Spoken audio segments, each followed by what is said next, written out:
बिस्मिल्लाहिर्रहमानिर्रहीम। अस्सलाम वालेकुम दोस्तों, मैं हूं होम्योपैथिक डॉक्टर कमाल और आप देख रहे हैं मेरा यूट्यूब चैनल कमालात होम्योपैथी। दोस्तों, इस चैनल पर मैं आपके साथ शेयर करता हूं अपने क्लिनिक के बेहतरीन होम्योपैथिक कॉम्बिनेशंस। आज इस मर्ज के लिए मैं अपना कॉम्बिनेशन पेश करूंगा, वो है प्रोस्टेट ग्लैंड का बढ़ना या BPH, बेनाइन प्रोस्टेट हाइपरप्लेजिया। ये मर्दों का मर्ज है जिसमें प्रोस्टेट ग्लैंड बढ़ जाता है। प्रोस्टेट ग्लैंड कहाँ वाक़ होता है? ये मसाने के नीचे यूरेथ्रा, जो आपकी पेशाब की नाली होती है, उसको घेरे हुए होता है। ये 40 साल की उम्र के बाद बढ़ना शुरू हो जाता है, लेकिन इसके मामूली से बढ़ने से कुछ नहीं होता। इसका इतना बढ़ जाए कि ये पेशाब की नाली को दबाने लगे तो फिर अलामत पैदा होती हैं। तो सबसे इस तरह समझिए इसको कि अगर एक पाइप है उसको दबा दिया जाए तो क्या होगा। तो सबसे पहली अलामत इस मर्ज के पैदा होने की ये होती है कि पेशाब का फ्लो कम हो जाता है। जैसे जैसे प्रोस्टेट ग्लैंड बढ़ता जाता है वैसे वैसे पेशाब का फ्लो कम होता जाता है, यहां तक कि खतरा टपकने लगता है। दूसरी अलामत क्या पैदा होगी?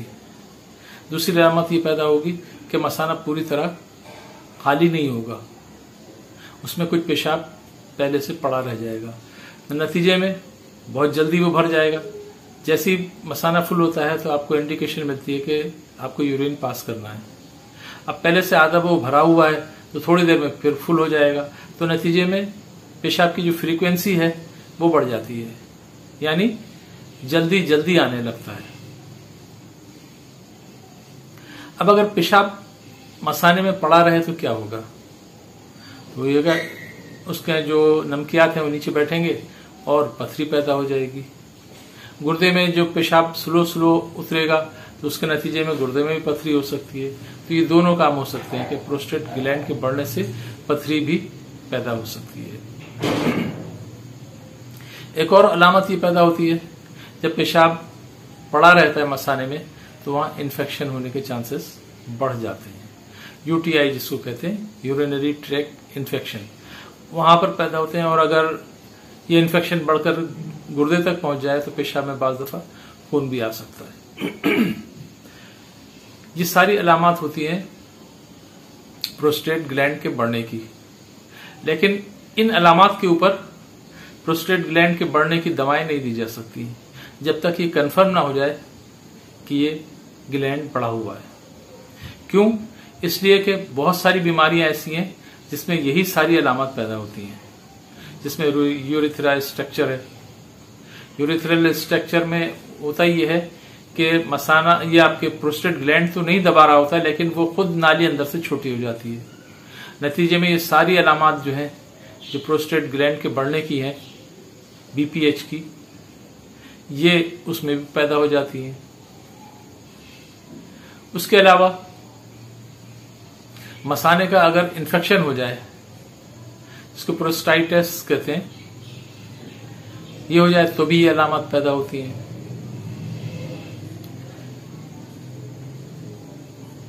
और अलामत ऐसी पैदा होती हैं, अगर UTI है इसमें भी ये सारी अलामत पैदा होती है, जिसमें पेशाब का रुकना, पेशाब बार बार आना, ये सारी चीजें पैदा हो जाती हैं। एक और अलामत इसमें पैदा होती है कि पेशाब को होल्ड करना मुश्किल हो जाता है। जैसे हमें अगर यूरिन लग भी रहा हो तो हम 10-15 मिनट, आधा घंटा निकाल सकते हैं, कोई मसला नहीं होता है। किसी काम में मसरूफ है तो थोड़ी देर के बाद जाके कर लेंगे। लेकिन जिसको प्रोस्टेट ग्लैंड का मसला हो, प्रोस्टेट ग्लैंड बढ़ा हुआ हो, तो उसमें यह अलामत पैदा होती है कि उसको पेशाब की फौरी हाजत होती है, बहुत अर्जेंसी होती है, फौरन जाकर करना पड़ता है। अक्सर औकात जाते जाते पेशाब खता भी हो जाता है। ये अलामत भी दूसरी बीमारियों में पाई जाती है। तो इसलिए हम इन अलामतों की बुनियाद पर कोई मेडिसिन नहीं दे सकते। इसके लिए कंफर्मेशन जरूरी है। कंफर्मेशन होती है अल्ट्रासाउंड के जरिए।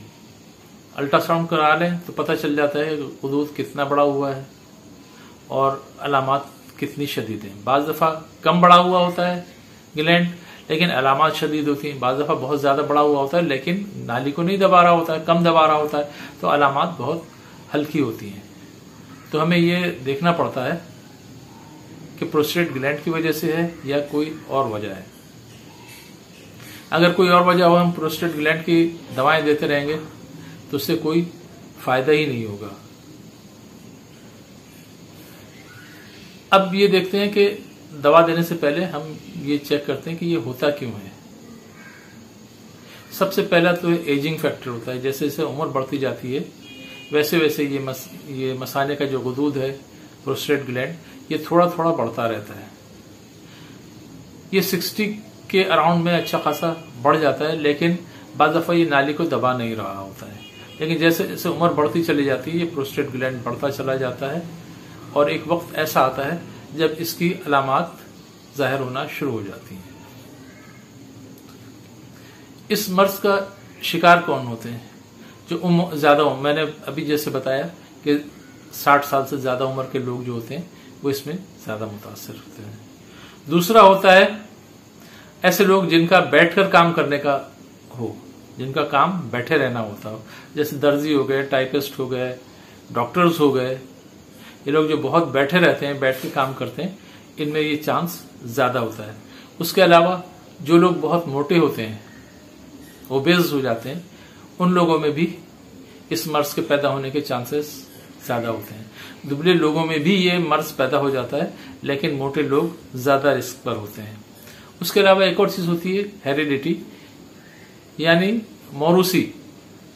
यानी अगर बाप दादा को रहा है, चचाओं को है, बड़े भाइयों को है, अगर ये मर्ज रहा है तो चांस होता है कि उन दूसरे को उनके साथ जो है उनके औलादों में भी ये मर्ज आ जाएगा। कुछ बीमारियां होती हैं जिसके नतीजे में ये मर्ज पैदा होने के रिस्क बढ़ जाता है। उसमें डायबिटिक भी हैं और हार्ट पेशेंट भी हैं, क्योंकि जो दवाएं इस्तेमाल करते हैं उसके नतीजे में आखिरकार मसाने का गुदूद प्रोस्टेट ग्लैंड बढ़ जाता है। मैं आपको बताता हूं कि मेरा इसके लिए क्या कॉम्बिनेशन है। एक बेहतरीन कॉम्बिनेशन है, लेकिन अगर कंफर्मेशन हो जाए तो उसके बाद ही इस कॉम्बिनेशन को इस्तेमाल किया जाए। अगर ये सारी अलामत किसी में नमूदार हो गई हैं तो बेहतर है कि वो किसी डॉक्टर के पास जाए पहले और अपना पूरा चेकअप करवाए। ये बहुत ज़रूरी है। बाकियों के प्रोस्टेट ग्लैंड की कैंसर की अलामत भी इसी से मिलती जुलती होती हैं, तो ये कंफर्मेशन होना ज़रूरी है कि बेनाइन है ये। तो दोस्तों, मैं अपना कॉम्बिनेशन आपको बताता हूँ। ये कॉम्बिनेशन बहुत सादा है लेकिन बहुत परफेक्ट है। इसमें हम जो पहली दवा डालते हैं वो है थूजा 200। थूजा 200 का तमाम गुदूदों पर, तमाम जहां पर भी जिसमें कोई बढ़ोतरी आ रही है, एनलार्जमेंट हो रहा है, ओवर ग्रोथ हो रही है, उन सब के ऊपर थूजा का बहुत गहरा असर है। तो पहली दवा हम जो डालते हैं वो है थूजा 200। दूसरी दवा जो हम इसमें मिलाते हैं वो है किलकेरिया फ्लोर। किलकेरिया फ्लोर को भी हम 200 पोटेंसी में इस्तेमाल करते हैं। ये भी चीजों को सुखेड़ने की जबरदस्त सलाहियत रखती है। तो जो बढ़ रहा है ग्लैंड, जो बढ़ रहा है, इसको सुखेड़ने के लिए किलकेरिया फ्लोर 200 बेहतरीन काम करती है। तीसरी दवा जो बहुत अहम दवा हम इसमें मिलाते हैं वो ब्राइटा कार्ब 200। ब्राइटा कार्ब का भी तमाम गुदूदों के ऊपर बेहतरीन असर है। तीनों दवाओं को इक्वल क्वांटिटी में लेकर एक शीशी में हम डालते हैं और 10 झटके देकर रिपोटेंटाइज कर लेते हैं। एक तरीका तो ये हो गया। दूसरा तरीका ये है कि हम एक शीशी में 10 ml की शीशी में ग्लोबियल्स या छोटी डिस्किट्स भर लें, उसमें 10-10 खतरे तीनों दवाओं के टपका दें और अच्छी तरह हिला के उसको मिक्स करके रख लें। ये भी उतना ही अच्छा काम करती है। तो ये हमारे इलाज का पहला हिस्सा है, जिसमें हम 200 पोटेंसी की मीडियम हाई पोटेंसी में हम दवा को देते हैं। इस एक और दवा लाजमी तौर पर इसमें देनी पड़ती है, वो है सेबल-सेरोलाटा।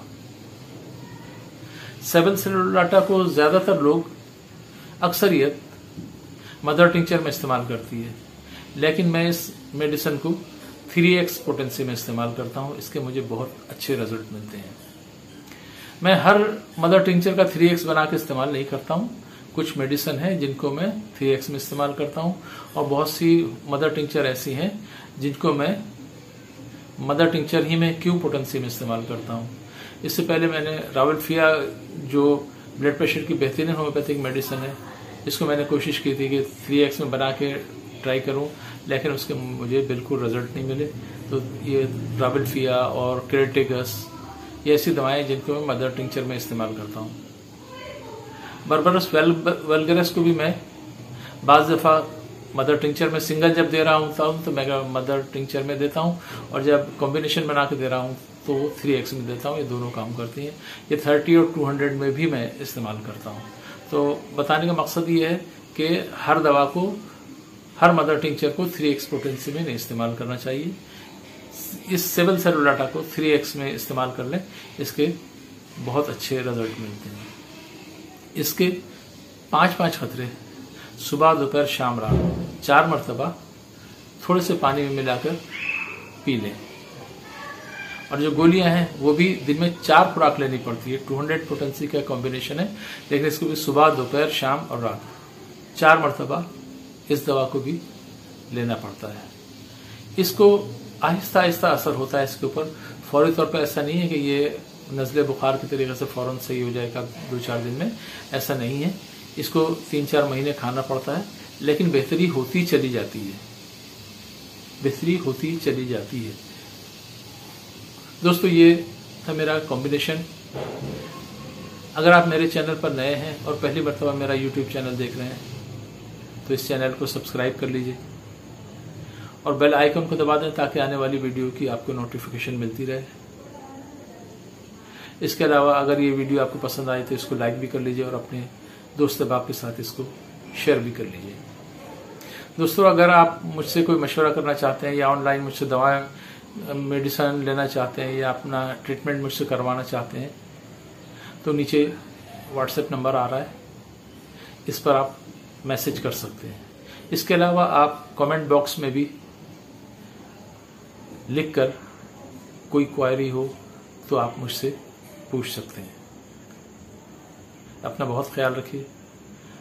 अल्लाह ताला आप सबको सेहत, तंदुरुस्ती और दराजी उम्र अता फरमाए। हादिसात, आफात, बलाइयात और मूजी अमराज से महफूज रखे। दुनिया और आखिरत की खुशियां नसीब फरमाए। दुनिया और आखिरत की परेशानियों से महफूज रखे। आमीन या रब्बिल आलमीन।